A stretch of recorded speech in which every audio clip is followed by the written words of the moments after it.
중3 지학사 2-2 문장의 짜임과 양상 부분 수업 시작하겠습니다. 자, 이번 단어는요. 제목처럼 문장이 어떻게 짜여져 있고 어떤 양상을 가지고 있는지에 대해서 배우는 단원이에요.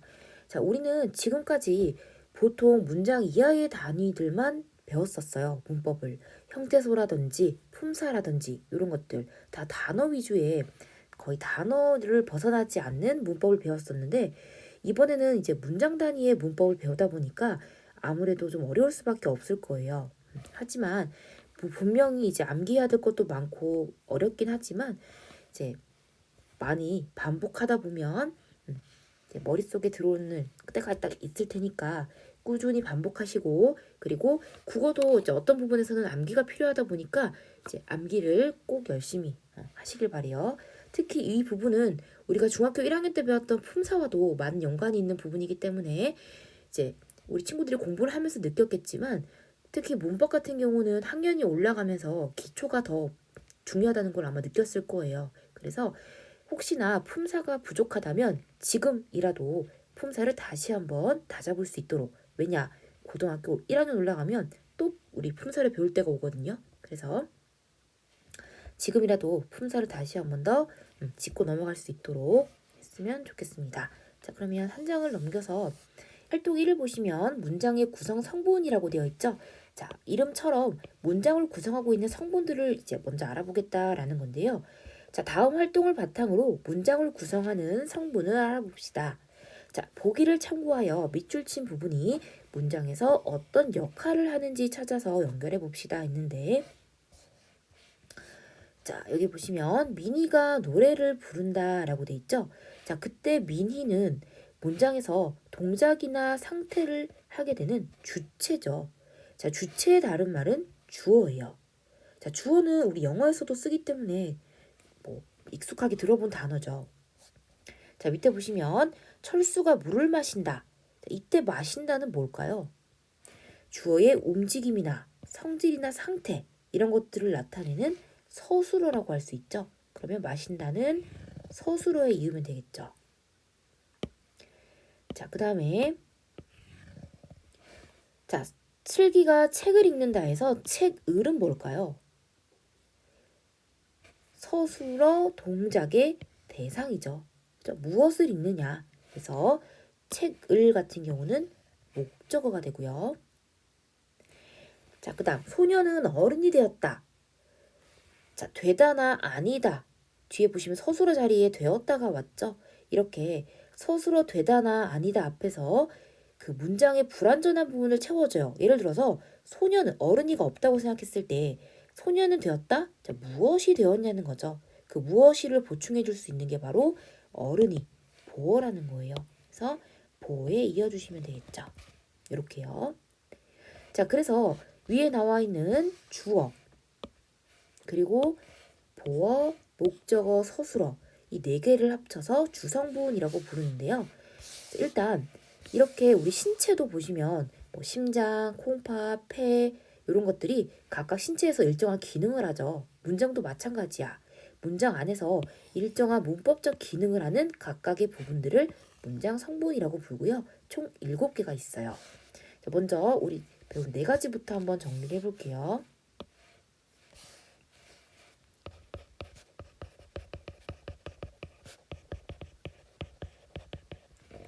자, 문장 성분은 일단 첫 번째로 주성분이 있어요.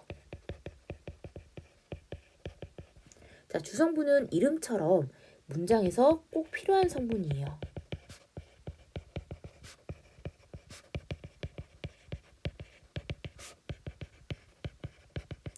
네 가지가 있는데 첫 번째가 주어죠. 자, 주어는 문장에서 설명해주고자 하는 대상으로서 주체라고 생각하시면 돼요. 그리고 주어는 이나 가라는 조사가 붙죠. 누가 무엇이에 해당하는 대상이고요. 자, 두 번째로 서술어가 있어요. 자, 가장 중요한 성분이 바로 서술어예요. 왜냐? 자, 서술어 같은 경우는 설명의 대상에 대해 설명하는 부분인데요. 밑에도 나와 있지만 그 주어의 움직임이나 성질, 상태. 다시 주어의, 즉 주체의 움직임 혹은 성질, 상태를 나타내는 부분이죠. 자, 그런데 우리가 움직임을 나타내는 동사가 뭐 있죠? 자, 그럼 또 옆에 중학교 1학년 때 배웠던 품사를 얘기를 안 할 수가 없는데 품사를 그럼 간단하게만 써보고 넘어갈게요. 자, 품사 우리말에서 구품사 9개 있죠. 자, 앞으로 품사가 뭐냐고 물어보면 사자로 끝나는 말 9개로 대답하시면 되고요. 문장 성분이 뭐냐고 물어보면 어자로 끝나는 말 7개로 대답하시면 돼요. 헷갈리지 않게 조심하시고요. 자, 품사 7개 써볼게요. 첫 번째 사자로 끝나는 말이죠. 명사, 대명사, 명사를 대신해 주는 거죠. 수사, 수량이나 순서. 그래서 요 셋을 묶어서 몸의 역할을 한다. 체언이라고 했고요. 그리고 동사와 형용사가 있었죠. 움직임을 나타내는 동사와 상태나 성질을 나타내주는 형용사가 있었고 이 둘은 용언이라고 불렀죠. 그리고 체언을 꾸며주는 관형사와 용언을 꾸며주는 부사가 있었고요.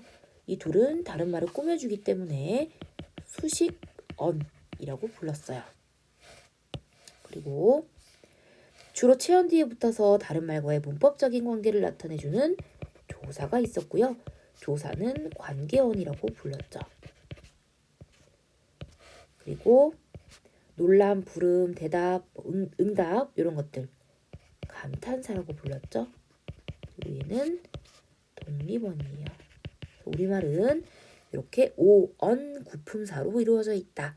이 품사에 대한 기본적인 암기, 이해가 이루어져 있지 않으면 이번에 문장 성분, 문장의 짜임은 아마 공부하기가 좀 어려울 거예요. 그래서 이 9개 품사를 일단 기본적으로 먼저 암기를 하세요. 자, 그랬을 때 주체의 움직임. 자, 선생님이 조금 전에 움직임을 나타내는 품사가 뭐라고 했죠? 동사라고 했어요. 주체의 움직임은 동사예요. 이 자리는 동사고요. 해석은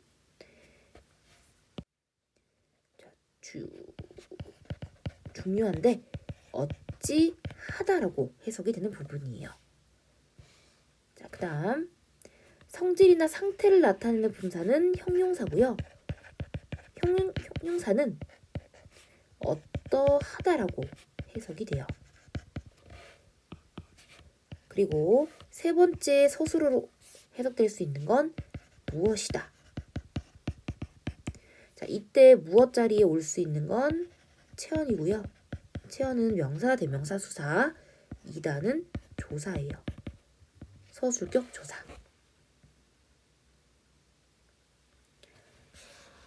있나요? 자, 그 다음에 세 번째는 목적어죠. 자, 목적어 같은 경우는 서술어의 동작의 대상이죠. 그렇죠? 서술어가 나타내는 동작의 대상으로 어떤 조사가 붙죠? 을이나 르이 붙으면 목적어가 되고요. 네 번째가 바로 보어인데, 자, 보어는 서술어 되다나 아니다를 보충해주는 말이고요. 보어에 어떤 조사가 붙냐면 이나 가가 붙어요. 자, 그러면 이나 가가 붙는 조사 뭐도 있었죠? 주어도 있었잖아, 위에. 그러면 그 단어가 똑같이 이나 가가 붙는다면, 똑같이 누가 무엇이로 해석이 된다면 그 단어가 주어인지 보어인지 어떻게 해석하나요? 바로 이 부분으로 갈리는 거죠. 예를 들어 나는 학생이 아니다. 이 문장에서 나는이 주어고요. 아니다가 서술어예요. 그럼 학생이가 뭔지 몰라. 그런데 서술어 자리에 아니다라는 서술어가 왔잖아. 그러면 그 바로 앞에 있는 학생이는 보어란 얘기죠. 하나 더. 우리는 어른이 되었다. 우리는 주어, 되었다 서술어. 어른이가 뭐다? 되었다라는 서술어를 보충해주는 보다. 그래서 되다 아니다라는 서술어 바로 앞자리에 오는 단어가 바로 보다라는 거예요. 항상 서술어 자리에 뭐가 오는지를 잘 보셔야 돼요. 자, 그래서 이렇게 네 가지를 생략할 수 없는 주성분이라고 부른다는 거 알아두시면 되겠고요. 자, 밑으로 내려가서 이번에는 자, 밑줄 친 말이 문장에서 어떤 역할을 하는지 생각해보고 역할에 맞게 분류해보자 라고 되어 있네요. 자, 낡은 운동화가 수수하게 보였다. 자, 이때 낡은이 의미하는 게 뭘까요? 하는 역할이. 낡은은 운동화를 꾸며주고요. 수수하게도 뒤에 보였다를 꾸미죠. 자, 우리말은 항상 꾸며주는 말이 앞에 와요. 즉 뒤에 단어를 꾸미는 거예요. 그래서 운동화는 품사가 명사죠. 즉 체언이고요. 보였다는 동사니까 용언이죠.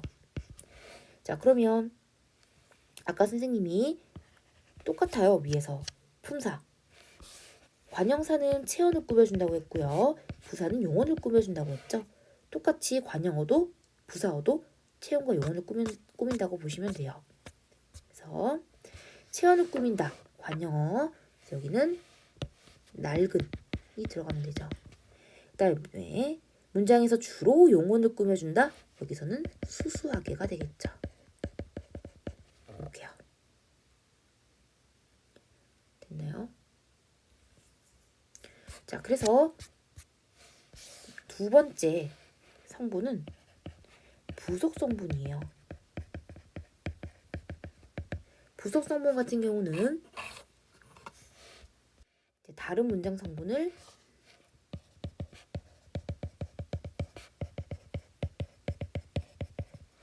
이제 꾸며주는 성분이죠.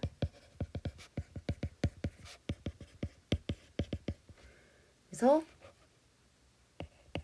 관형어와 부사어가 있다. 그래서 관형어 같은 경우는 똑같죠. 체언을 수식하고요.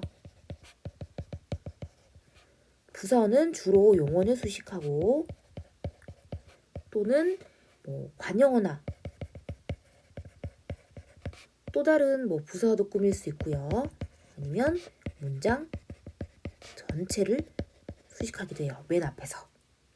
이런 것들이 부사어죠. 근데 부사어는 생략이 가능해요.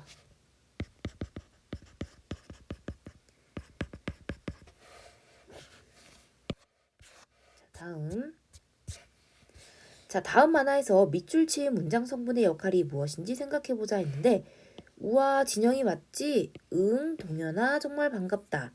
자, 지금 이런 것들은 전부 감탄, 부름, 대답의 의미를 나타내죠. 그리고 이 밑줄 친 말들이 빠져도 전혀 대화를 하는데 상관이 없죠. 그 말은 다른 문장 성분과 관계가 없다는 얘기잖아. 즉 독립적으로 쓰인다는 얘기죠. 그렇죠? 그래서 이런 성분을 뭐라고 한다? 독립성분이라고 불러요. 마지막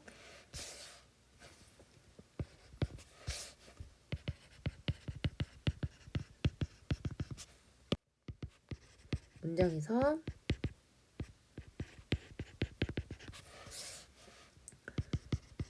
다른 성분과 밀접한 관계없이 독립적으로 쓰이는 말이죠.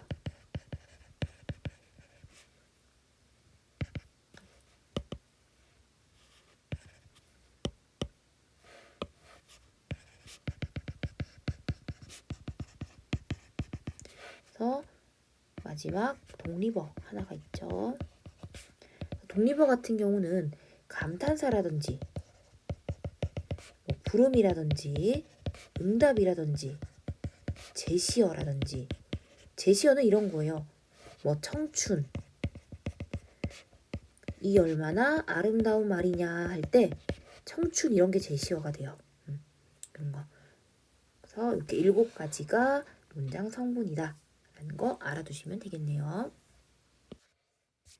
자, 그래서 빈칸에 알맞은 문장 성분을 쓰고 그에 알맞은 설명을 찾아 연결해보자 했는데 자, 여기 보시면 어머 은희가 사과를 먹었구나. 그래서 어머는 독립어죠. 그럼 독립어에 알맞은 설명은 여기 읽으시면 되고요.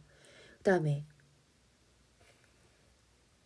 자, 물이 얼음이 되었다 해서도 물이는 주어가 되죠. 은희가와 물이는. 그럼 주어는 여기 읽으시면 되겠죠. 그 다음 사과를은 뭐예요? 을을이 붙으면 목적어라고 했죠. 그래서 목적어 같은 경우는 여기다 이으면 되겠죠. 그 다음에 얼음이 되었다인데 뒤에 되다가 왔잖아. 그럼 얼음이는 보어란 얘기죠. 그래서 보어는 어디에다 이으면 되죠? 여기. 서술어 여기 이렇게 이으면 되겠네요. 여기까지가 문장 성분에 관한 내용이었어요. 여기는 기본적으로 암기가 바탕이 되어야 이제 문제를 풀 수가 있겠죠.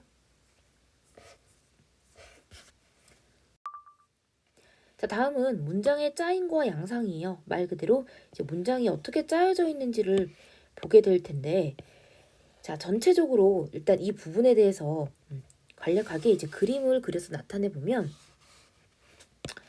자, 일단 자, 문장이란 건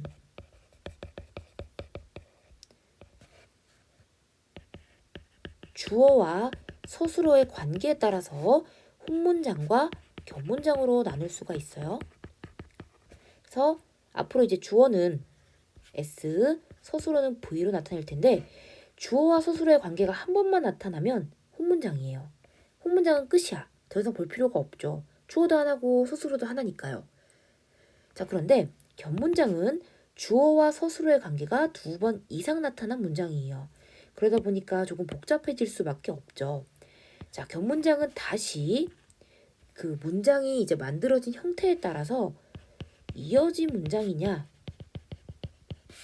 아는 문장이냐로 나눠줄 수가 있는데, 이어진 문장이라는 건 이름처럼 주어, 서술어, 주어, 서술어 이렇게 기차처럼 문장이 이어져 있는 문장이에요. 그런데 다시 이 두 문장의 관계에 따라서 대등적으로 혹은 대등하게 이어진 문장이냐 아니면 종속적으로 어느 한 문장이 다른 문장에 포함되어 있는 그런 관계냐라는 것까지 찾을 수가 있어야 돼요.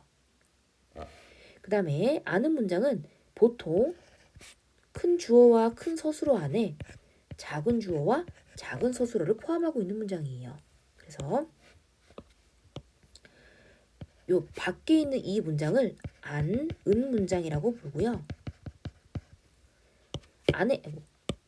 안에 들어있는 이 문장을 안긴 문장이라고 부르면서 주어와 서술어는 있지만 독립적으로 쓰일 수가 없기 때문에 절이라고 부르고요. 이 절 5가지를 찾아내는 것이 또 의외로 어려워요.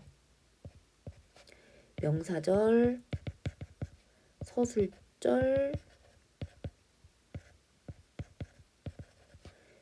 관형절, 부사절, 인용절 이렇게 5가지를 찾을 수가 있어야겠죠. 그러니까 대략적으로 이제 이런 그림을 이번 단원에서 배우게 되겠다라는 거예요. 친구들이 많이 어려워하는 부분이기 때문에 조금 까다롭긴 한데요. 또 이렇게 잘 곱씹어 보면 크게 어려운 부분도 아니에요. 하나하나 따져보면. 그래서 잘 이렇게 복습을 하고 따라오시길 바래요. 하나하나 천천히. 자, 보기를 바탕으로 주어진 문장에서 주어와 서술의 짝을 찾아 연결해보자 했네요. 자, 하늘이 정말 예뻐. 그래서 하늘이가 주어고요. 예뻐가 서술어예요. 주어도 하나, 서술어도 하나. 그러니까 한 번 짝이 맺어졌기 때문에 자, 배웠죠? 헛문장이 되겠네요. 자, 그 다음 하늘은 파랗고 구름은 하얗다. 그러면 주어도 하나, 서술어도 하나. 한 번 짝. 여기 주어 이, 서술어 이. 짝이 또 2번 짝이 맺어졌네요. 그러면 관계가 2번 나타났죠? 견문장이 되겠죠. 이렇게요. 자, 여기도 마찬가지야. 똑같이 해보자는 얘기죠.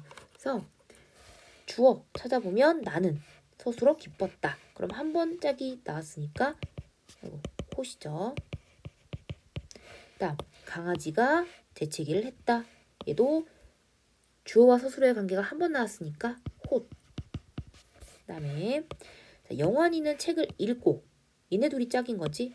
그다음에 다빈이는 듣는다. 얘네 둘이 짝이죠. 그래서 겹. 그다음에 자, 은재는 형이 준 축구공이 좋았다 했는데 자, 좋아한 건 누구야? 은재가 좋은 거고 그다음에 형이 준 거죠. 이렇게 짝이 맺어지는 거지. 그지? 그래서 얘도 겹이 되는 거죠. 이렇게요. 그래서 혼문장은 아까 혼문장에서 끝이 난다고 했고 이제 겹문장을 찾아야 되는데 다 문장이 이렇게 SV, SV의 형태니까 얘가 아까 많이 본 이어진 문장이 되겠고요. 얘가 SV, SV죠. 얘가 아는 문장의 형태가 되는 거죠. 이렇게. 자, 2번 1의 문장을 다음 기준에 따라 분류해보자 했는데 주어와 서술어의 관계가 한 번만 이루어지면 혼문장 그리고 2번 이상 이루어지면 겹문장이죠. 그러니까 혼문장이 2개 이상 결합하면 겹문장이 되는 거예요. 빵이 익었다 한 번 나왔잖아. 그러면 무슨 문장? 혼문장이지. 가와 나. 이었고요. 겹문장은 다랑 라가 혼문장이었죠. 위에서. 자, 이번에는 겹문장이에요. 이어진 문장, 아는 문장을 볼 텐데 자, 다음 두 혼문장을 나란히 이어 겹문장으로 만들어보자 했어요. 바람이 분다와 나뭇잎이 떨어졌다라는 문장을 합쳐보자 했네요. 그럼 어떻게 만들 수 있을까? 바람이 불어서 나뭇잎이 떨어졌다. 이렇게 만들면 되겠죠. 그죠? 그래서 이렇게 문장이 되겠죠. 자, 이번에는 한 혼문장이 다른 혼문장에 포함되도록 겹문장을 만들래요. 자, 농부들은 기다린다. 그럼 안에 들어갈 수 있는 건 비가 오기를 우리 뒤에 있으니까 이렇게. 그치? 그럼 여기는 농부들은 기다린다. 비가 오기를 이렇게 오다가 서술하니까요. 자, 그러면 1, 2에서 만든 두 문장의 차이가 뭐야? 여기 1번 이 문장은 나란히 그죠? 이어진 거지. 이어진 문장이고요. 그다음에 이거는 하나의 문장 안에 다른 문장이 포함된 즉 아는 문장이 되는 거죠. 그 차이예요. 그죠? 그래서 여기 나와 있네요. 자, 이어진 문장은 두 개의 혼문장이 나란히 연결되어 있는 문장이죠. 여기 영주는 머리가 길고 은하는 머리가 짧다. 이렇게 보시면 되죠. 여기까지는 다 주어라고 보시면 돼요. 그 다음에 아는 문장은요. 하나의 혼문장이 다른 문장 성분으로 사용되어 있어요. 자, 지우는 생겼다, 재주가 있다. 이렇게요. 문장 안에 포함되어 있는 거죠. 자, 이어진 문장부터 다시 자세히 볼 텐데요. 자, 여기 보시면 자, 비가 내리고 바람이 분다. 난 비가 내려서 빨래가 젖었다는 문장이에요. 이것처럼 만들어 보면 자, 형은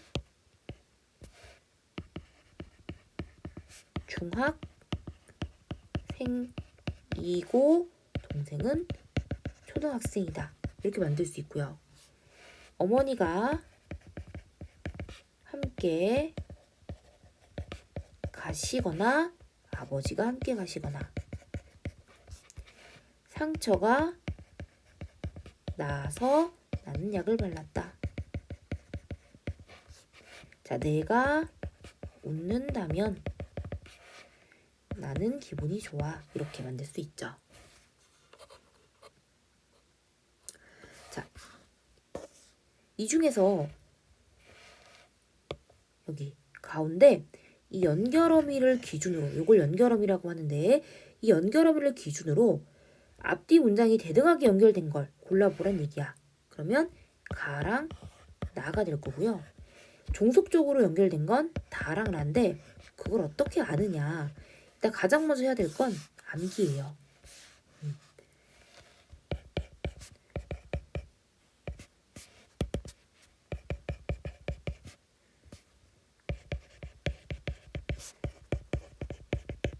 이어진 문장은 뭐가 중요하냐면 연결어미가 중요하거든요. 각각 써줄게요. 자, 대등적으로 이어진 문장은 크게 세 가지 정도예요. 나열, 대조, 선택. 이렇게 세 가지 의미를 가지고 있는데 나열로 의미를 만들려면 뭐뭐하 고, 대조는 뭐뭐하지만, 그 다음 선택은 뭐뭐하 거나 뭐뭐하 든지, 이런 거. 이런 게 사용되면 대등적으로 이어진 문장이에요. 그 다음에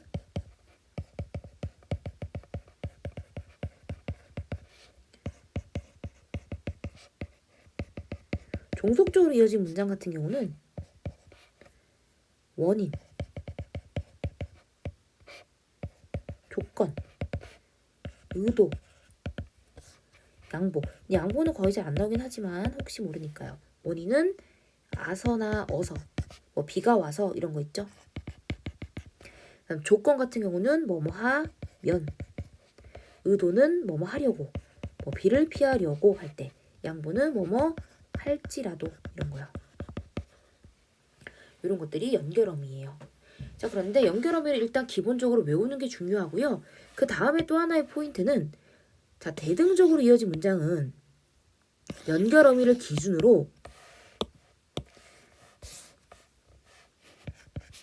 앞뒤를 바꿨을 때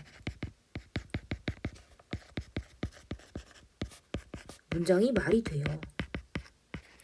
그런데 종속적으로 이어진 문장은 앞뒤를 바꿨을 때 문장이 말이 안 돼요. 이렇게도 찾을 수 있어요. 이게 무슨 말이냐면, 첫 번째 문장 보세요. 형은 중학생이고 동생은 초등학생이다는 고니까 나열이지. 그럼 대등적으로 이어진 문장이잖아. 그럼 앞뒤를 바꿨을 때 말이 되는지 보면 되지. 동생은 초등학생이고 형은 중학생이다. 충분히 말 되죠. 나열이에요. 그 다음 나. 자, 이것도 거나니까 선택이잖아. 그럼 얘도 앞뒤를 바꿨을 때 말이 되면 되죠. 아버지가 함께 가시거나 어머니가 함께 가시거나 말 되잖아. 그럼 얘네 둘은 대등이야. 그런데 종속은 앞뒤를 바꿨을 때 말이 안 되거나 원래 문장하고 의미가 달라져요. 이거 봐. 나는 약을 발라서 상처가 났다. 말이 돼요? 약을 발라 상처가 나는 게 어딨어. 말 안 되지. 그 다음 나는 기분이 좋아서, 기분이 좋으면 내가 웃는다? 원래 문장의 의미가 달라져 버리잖아. 얘네 둘은 종속이라는 거야. 이렇게도 찾으실 수 있겠죠. 네. 그래서 대등하게 이어진 문장은 앞문장, 뒷문장의 뜻이 대등한 관계에 있고요. 종속적으로 이어진 문장 같은 경우는 앞뒷 문장의 의미가 독립적이지 못하고 종속적 관계에 있어요. 보통 뒷문장이 전체 문장의 중심이 되죠. 뭐뭐 해서 뭐뭐 한다. 뒤에가 거의 다 결론이기 때문이에요. 자, 다음은 아는 문장이에요. 자, 보기를 참고하여 아는 문장에서 안긴 문장이 어떠한 문장 성분의 역할을 하는지 살펴보자 했네요. 자, 유나는 기다렸다. 자, 유나는 기다렸다. 자, 별이 뜨다를 이 문장 안에 넣고 싶대. 자, 그러면 밑에 이런 식으로 유나는 별이 뜨기를 기다렸다 라고 돼 있는데, 지금 별이 뜨기 뒤에 뭐가 붙었어? 를이 붙었죠. 아까 을이나 를이 붙으면 뭐가 된다? 목적어가 된다. 그래서 별이 뜨다라는 그 안긴 문장은 목적어의 역할을 함을 알 수가 있죠. 그리고 자, 두 번째로, 자, 그는 몰랐다. 자, 우리가 돌아오다를 넣으면 우리가 돌아온 사실이 되겠죠. 그리고 자, 돌아오는, 그러면 이 전체 문장은 어떤 역할을 해요? 돌아온 사실이라고, 사실이라는 명사를 꾸미죠. 자, 명사를 꾸미는 건 우리 관형사의 역할이었고, 그래서 관형어의 역할을 한다. 자, 범수는 뛰었다. 어떻게 뛰어요? 땀이 나게. 그래서 땀이 나게의 역할은 어떻게 뛰었는지, 뛰었다라는 동사를 꾸미죠. 그래서 용언을 꾸미는 건 부사어의 역할을 하죠. 자, 주어진 문장에서 안긴 문장을 찾고 문장의 종류를 바르게 연결해보자 했는데요. 자, 코끼리는 코가 길다. 요거는 주어, 서술어죠. 자, 요거는 항상 형태가 고정되어 있어요. 서술절을 아는 문장인데요. 서술절은 항상 주어, 서술어예요. 그래서 여기가 또 하나의 큰 서술어가 돼요. 형태가 고정이니까 이건 외워두시고요. 자, 그 다음, 자, 석양이 빛났다, 눈이 부시게. 그럼 여기를 괄호로 묶으면 되지. 그리고 얘가 빛났다를 꾸미잖아. 즉, 용언을 꾸미고 있기 때문에 부사어의 역할을 하죠. 부사절을 아는 문장이네요. 어디랑 이으면 될까요? 여기. 그죠? 그 다음에, 자, 선생님은 아신다, 설아가 모범생임을 이다잖아, 모범생. 근데 모범생 이다인데 얘가 임이라고, 자, 동사가 뭘로 바뀌었어요? 명사로 바뀌었지. 그러니까 얘는 명사절을 안고 있는 문장. 그죠? 즉 주어나 목적어, 이렇게 명사처럼 쓰이는 절을 안고 있죠. 여기 목적어 역할을 하고 있으니까요. 그래서 여기가 명사절을 안고 있는 문장. 여기 나는 좋아한다. 마음씨가 착한. 자, 마음씨가 착한을 묶어서 마음씨가 착한 누구? 기훈이는 사람이잖아. 명사를 꾸미죠. 명사를 꾸미는 건 체온의 역할을 하기 때문에 관용의 역할을 하죠. 그 다음에 자, 내가 저 여기 있어요 라고 소리를 질렀대. 자, 요거는 지금 따옴표가 나왔네요. 다른 사람이 한 말을 가지고 온 거죠. 요거는 인용절이에요. 그래서 마지막 이렇게 읽으시면 되겠죠. 밑에 정리가 잘 되어 있는데 이거 볼게요. 첫 번째로 자, 명사절을 아는 문장, 뭐 가지 문장 이렇게 나와 있는데 문장에서 주어, 목적어, 부사어의 역할을 하고요. 명사처럼 기능을 하는 그런 절을 안고 있어요. 그래서 나는 깨달았다. 그가 옳았음을. 여기를 묶으면 되지. 뒤에가 지금 목적어의 역할을 하고 있죠.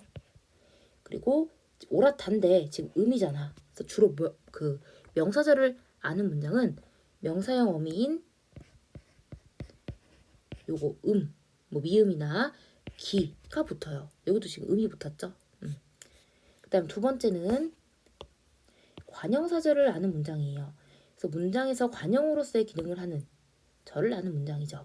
나는 보았다. 진우가 이기는 장면을 꾸미고 있죠. 그래서 뭐 주로 뭐뭐하던, 뭐뭐하는, 뭐뭐할 때 리을 이런 거. 그다음에 자, 부사절을 아는 문장은 부사어로서의 기능을 하는 절을 아는 문장으로 그곳은 아름다웠다. 빛이 나게. 아름다웠다. 형용사인 용언을 꾸미고 있네요. 그죠? 그래서 주로 뭐뭐하도록, 뭐뭐하게, 뭐 또 뭐 있을까? 뭐뭐이, 요거는 접미사죠. 그다음에 서술절을 아는 문장은 아까 선생님이 형태가 고정이라 그랬죠? 주어, 서술어 이렇게요. 그죠? 그다음에 마지막으로 인용절을 아는 문장은 크게 두 가지죠. 남의 그 말을 인용한 건데요. 직접 인용하고 간접 인용이 있어요. 직접 인용 같은 경우는 따옴표를 쓴 다음에 큰 따옴표 뭐뭐라고를 쓰면 되고요. 간접 인용은 따옴표 없이 뭐뭐고를 쓰면 돼요. 여기는 직접 인용이죠. 라고 이렇게. 그죠? 자, 그다음에 자, 문장의 짜임과 효과라고 되어 있는데요. 자, 주변에 다양한 문장을 살펴보고 각각의 표현의 효과에 대해 알아보자 했네요. 자, 인생은 짧고 예술은 길다. 요거는 인생은 짧고 예술은 길다. 이어진 문장. 일단 화장실을 깨끗이 사용합시다. 얘는 뭘까요? 얘는 화장실을 깨끗이 사용합시다. 혼문장이네요. 얘는 겹이고요. 다음 여기는 대한민국 독도입니다. 호시고요. 자, 노력은 성공으로 향하는 지름길이다. 여기도 향하다가 서술어, 지름길이다가 서술어잖아. 그럼 어디를 묶으면 돼?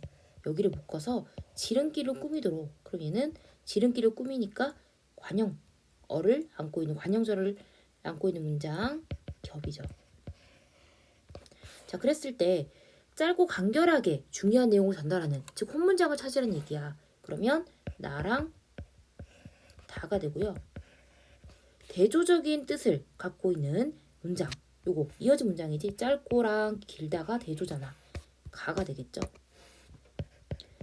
자, 암기 문장을 통해서 이야기를 전달하려고 하고 있는 건 견문장, 그 중에서도 라가 되겠죠. 관형절을 안고 있는. 자, 이번엔 속담이에요. 두 개의 혼문장을 하나의 견문장으로 이제 속담을 만들어 보래요. 하늘이 무너졌다, 솟아날 구멍이 있다. 그럼 어떻게 만들면 돼? 하늘이 무너져 도 솟아날 구멍은 있다. 뭐 구멍이 있다. 그 다음에 사공이 많으면, 그죠?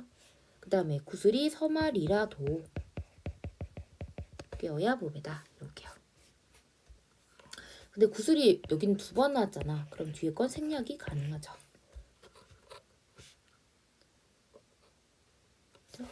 그래서 결합 방식을 살펴보라고 돼 있는데, 일단 그 전부 다 결합 방식은 뭐죠? 이어진 문장이죠. 그리고 표현에 담긴 의도는, 첫 번째 문장 같은 경우는 이제 아무리 어려운 상황에도 해결책이 있다라는 거고, 사공이 많으면 배가 산으로 간다는, 이제 굉장히 여러 사람이 있을 때 자기 주장만 다들 내세우면 일이 뜻대로 되기 어렵다는 뜻이죠.